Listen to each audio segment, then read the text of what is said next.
नमस्कार दोस्तों, चलिए आपका study class education YouTube channel में आपका स्वागत है। आज के वीडियो में हम बात करेंगे एक निहत्थे मिनट मैन थर्ड अंतर्महाद्वीपीय ब्लास्टिक मिसाइल को 5 नवंबर 2025 को प्रशांत समय अनुसार सुबह 1:35 बजे कैलिफोर्निया के वेंडेनबर्ग स्पेस फोर्स बेस पर एक ऑपरेशनल परीक्षण के दौरान परीक्षित किया गया।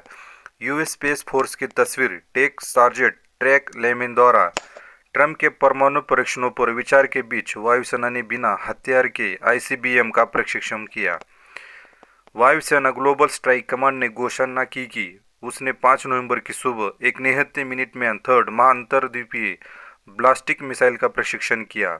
यह परीक्षण दशकों से नियमित अंतराल पर किया जा रहे परीक्षणों की श्रृंखला में न्यूनतम है तथा यह ऐसे समय पर हुआ है जब रूसी राष्ट्रपति व्लादिमीर पुतिन ने 2 नए परमाणु हथियारों के विकास के बाद की है और राष्ट्रपति डोनाल्ड ट्रंप ने हाल ही के दौर में संकेत दिया था कि अमेरिका परमाणु परीक्षण पुनः शुरू कर सकते हैं। आईसीबीएम को कैलिफोर्निया के वेंडेनबर्ग अंतरिक्ष बेस से प्रशांत समय अनुसार रात्रि 1:35 प्रक्षेपित किया गया था। हवाई परमाणु कमान एवं नियंत्रण विमान से प्रक्षेपण आदेश प्राप्त करने के बाद यह लगभग 4200 मील की दूरी तय कर प्रशांत क्षेत्र में एक प्रशिक्षण रेंज तक पहुंचा। गैलोरी ट्रांजिट नामक इस प्रशिक्षण का संचालन अमेरिकी नौसेना के E-6B मर्करी परीक्षण विमान से किया गया, न कि वेंडेनबर्ग स्थित मिसाइलों से जो स्टैंड बाय पर है। अमेरिकी सेना नौसेना के कमान और नियंत्रण विमान से लगभग साल में एक बार मिसाइल का परीक्षण करती है ताकि यह सुनिश्चित किया जा सके कि परमाणु हमले या किसी अन्य घटना की स्थिति में जो जमीनी प्रक्षेपण नियंत्रण केंद्रों को निष्क्रिय कर सकती है, मिनटमैन थर्ड मिसाइलों को प्रक्षेपित किया जा सके।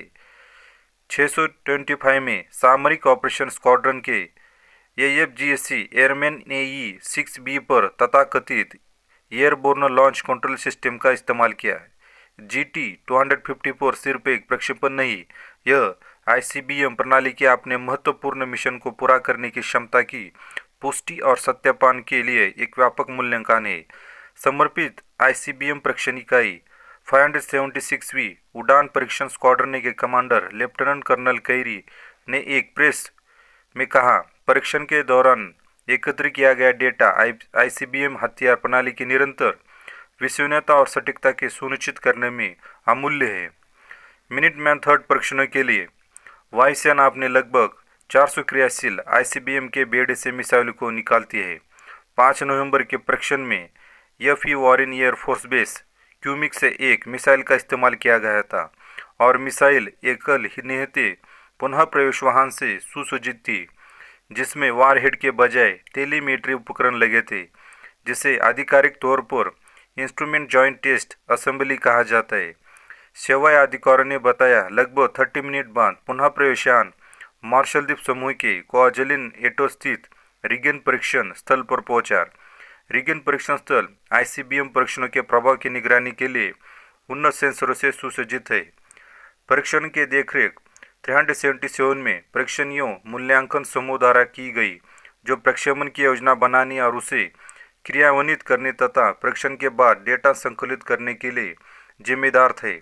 377 में परीक्षण एवं मूल्यांकन समूह के कमांडर कर्नल डस्टिन हॉर्मन ने एक विज्ञापन में कहा, इस परीक्षण ने हथियार प्रणाली की विश्वसनीयता, अनुकूलशीलता और मॉड्यूलरिटी को प्रमाणित किया है। मिनटमैन थर्ड को मूलतः 230 के दशक में प्रतिस्थापित किया जाना था, लेकिन नए सेनिटल आईसीबीएम के बुनियादी ढांचे में देरी के कारण वायुसेना के अधिकारियों ने सुझाव दिया है कि मिनटमैन थर्ड को लंबे समय तक, संभवतः 2050 तक भी सेवा में रखने की आवश्यकता हो सकती है। सितंबर में जनता के लिए जारी सरकारी जवाबदेही कार्यालय की रिपोर्ट के अनुसार अविकृत संस्करण में कहा गया है कि मिनटमैन थर्ड का सेवा जीवन 2026 में समाप्त हो जाएगा। अब सेंटिनल में देरी का सामना करते हुए वायुसेना 2050 तक मिनटमैन थर्ड का संचालन जारी रखने के लिए विकल्पों का मूल्यांकन कर रही है। मिनटमैन थर्ड कार्यक्रम कार्यालय ने निष्कर्ष निकाला है कि 2050 तक मिनटमैन थर्ड का संचालन संभव है। जियो ने अपनी रिपोर्ट में लिखा है, LCM-35A सेंटिनल को एक एक करके मैदान में उतारी गई मिनटमैन थर्ड मिसाइलों की जगह लेने के लिए निर्धारित किया गया है और पहले ही उम्मीद की जा रही थी कि यह 2030 में सेवा में प्रवेश करना शुरू कर देगी।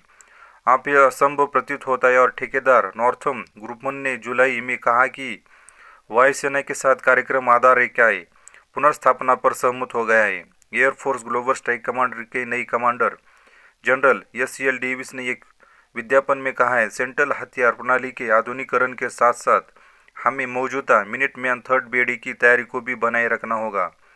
उन्होंने आगे कहा, GT 254 इस प्रतिबद्धता को पूरा करने में मदद करता है, जिससे इसकी निरंतर सटीकता और विश्वसनीयता सुनिश्चित होती है। रक्षा विभाग ने सोशल मीडिया पर इस प्रशिक्षण का प्रचार किया और एक्स पोस्ट पर किया, ट्रंप और के नेतृत्व में हम शक्ति के माध्यम से शांति प्राप्त कर रहे हैं। दोनों ही दलों के प्रशासन के तहत मिनटमैन थर्ड परीक्षण नियमित रूप से किया जाते हैं। यह प्रक्षेपण ऐसे समय हुआ है जब कुछ दिन पहले ट्रंप ने कई मौकों पर संकेत दिया था कि अमेरिका परमाणु हथियार परीक्षण फिर से शुरू कर सकता है। अमेरिका ने 1992 के बाद से कोई परमाणु हथियार परीक्षण नहीं किया है। CBS के 60 मिनट्स पर 2 नवंबर को प्रसारित एक साक्षात्कार में ट्रंप ने कहा कि रूस और चीन परमाणु हथियारों के भूमिगत परीक्षण कर रहे हैं और हाल ही में 5 नवंबर को सोशल मीडिया पोस्ट में ट्रंप ने कहा है कि अमेरिका को समान आधार पर परीक्षण करना चाहिए। ट्रंप ने बिना कोई सबूत दिए टेलीविजन पर दिया साक्षात्कार में कहा, रूस और चीन के परीक्षण कर रहे हैं लेकिन वे इसके बारे में बात नहीं करते। रूस और चीन का कहना है कि वे दशकों से भूमिगत परीक्षणों पर रोक लगा रहे हैं। विदेश विभाग ने हथियार नियंत्रण रिपोर्ट में कहा है कि माना जाता है कि रूस ने 1996 और 2019 के बीच कुछ छोटे परमाणु प्रयोग किए जिनसे परमाणु परिणाम प्राप्त हुए। 2020 में विदेश विभाग ने कहा था कि उसे चिंता है कि चीन भी बहुत कम विस्फोटक शक्ति वाले ऐसे ही परमाणु परीक्षण कर रहा होगा। व्हाइट हाउस ने इस बारे में कोई विवरण नहीं दिया है कि ट्रंप किस प्रकार के परीक्षणों के बारे में सोच रहे थे तथा क्या उनमें से रूस और चीन द्वारा किए गए अत्यंत कम क्षमता वाले परीक्षण भी शामिल है। वाशिंगटन में कुछ लोगों को संदेह है कि ट्रंप बड़े पैमाने पर परमाणु परीक्षण के वापसी का पूर्वाभास दे रहे हैं। यह संभावना है कि बिकनी एटोल के फिर से उड़ा देंगे। राष्ट्रपति बस यूं ही बात करते हैं। प्रतिनिधि जिम हिम्स डेमोक्रेटिक कनेक्टिकट जो खुफिया मामलों पर सदन की स्थायी चयन समिति के वरिष्ठ सदस्य है, 4 नवंबर को विदेश संबंध परिषद के समक्ष अपनी उपस्थिति में कहा, हमारे पास एक चित्रक है। हमारे पास रणनीतिक परमाणु हथियार पहुंचने के 3 तरीके हैं। अगर आप फिर से परीक्षण शुरू करते हैं, अगर आप शीत युद्ध की मानसिकता में वापस जाने लगते हैं, तो आपको बस एक अनेक ध्यान और एक चौंकाने वाली राशि को हासिल होगी। यही आज के वीडियो में था कि कल जो अमेरिका ने परमाणु बम का टेस्ट किया था, इसकी जानकारी हमने इस वीडियो में दी। ऐसे वीडियो नॉलेजेबल आपको देखने के लिए चैनल को आप सब्सक्राइब कर लीजिए। धन्यवाद।